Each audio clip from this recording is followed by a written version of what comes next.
This is probably one of the scariest parts of the rebinding process.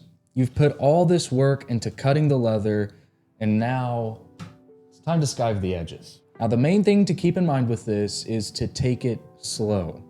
It's better to take an extra pass or two than to cut through the front of the leather. Now, with that said, I recently started doing this with a Dremel instead of a skive knife, and I've really been liking how that has turned out so far. Now, this is not the only way to skive leather, but it's the method that I've been using lately, and I want to show how I approach it.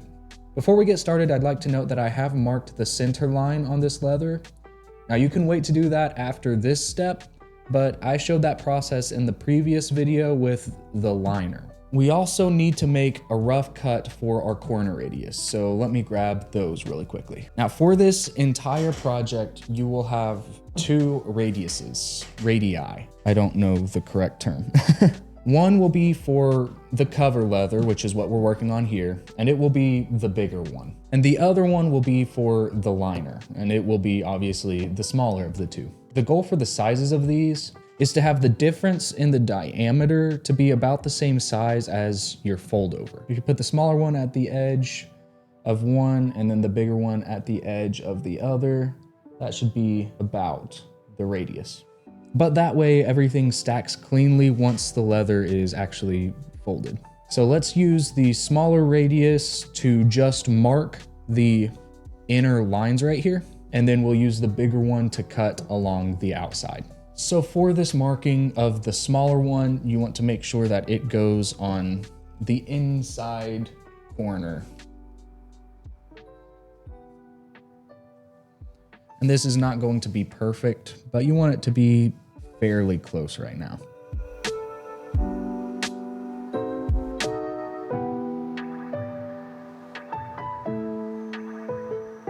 So we have all four of those marked, and now we can use our bigger radius for the corners. One thing to note here is in the last video, we give ourselves a little bit of extra room on each side, about 1/8 of an inch. Right now, we want to cut along the outside of that. We do not want to cut to the outermost line. We want to cut to the actual edge of the leather. Again, I will be using just a normal craft knife for this. Now, one trick for this is you want to make a bunch of small cuts as opposed to one continuous cut. And again, this is just to get a rough cut, so it does not have to be perfect right now.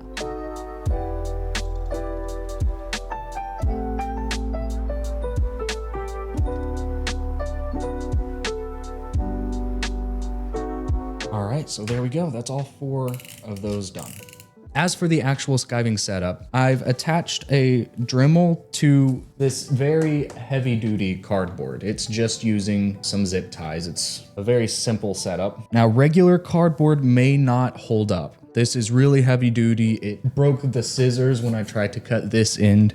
And then I've kept enough room back here to put like a 5-pound weight. You will need some sort of granite or marble. I have this little piece that I got on Amazon for like $25 or $35. And we will use this as a good flat surface to run the leather on.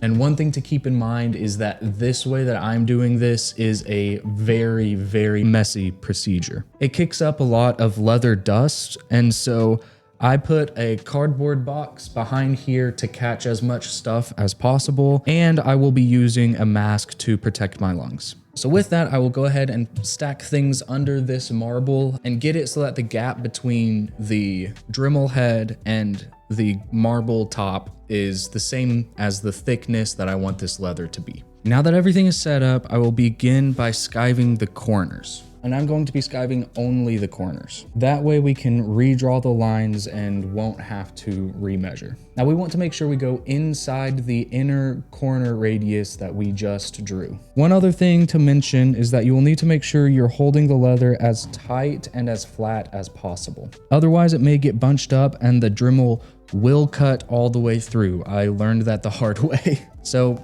let's get started.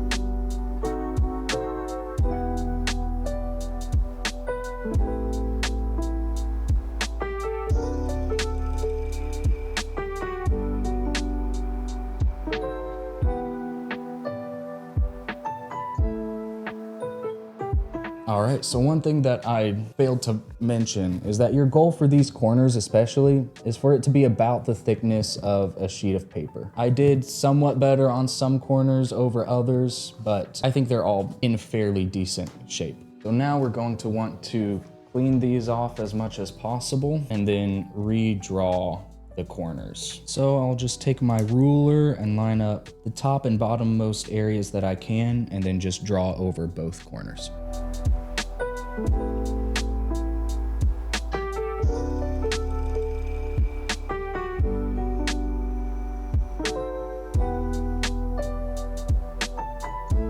So that corner is done, I'll just do the rest and then come back. So now that the corners are done and they have been remarked, we can move on to the edges. The same process applies here, but if anything, this should be quite a bit easier because we have a good place to hold on to with the corners. Again, we want to make sure we go inside the innermost line by just a little bit. So let's get started.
All right, so there is the edges done. Now we need to redraw our lines.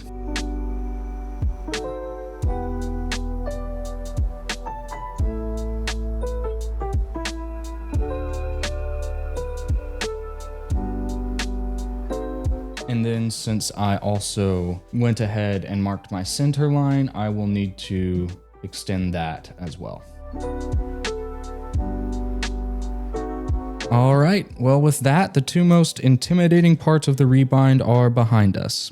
Now we can move on to probably my favorite part, which is creating raised spine hubs.